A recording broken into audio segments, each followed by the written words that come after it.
నమస్కారం ఘంటారావానికి స్వాగతం. ముందుగా ప్రధాన అంశాలు. మరో 3 రోజులు తమిళనాడులో భారీ వర్షాలు.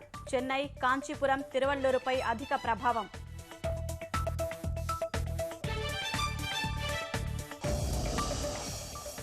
చెరువుల్ని తలపిస్తున్న కాలనీలు, కాలువల్లో రోడ్లు. నీట మునిగిన ఇళ్లలోనే చెన్నై జనం అవస్థలు.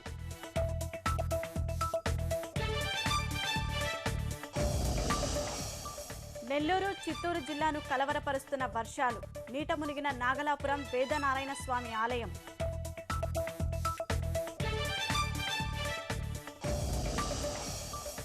సెర్పు నుంచి గనుల శాఖకు ఇసుక అమ్మకాలు.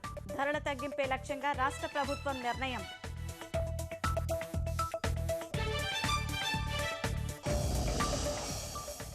రాష్ట్ర యువత నైపుణ్యాభివృద్ధికి సహకరించండి.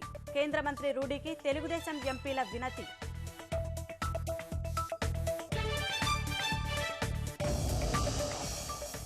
వచ్చే జూన్ 1లోగా రాజధానికి వెళ్లేందుకు మేం సిద్ధమే.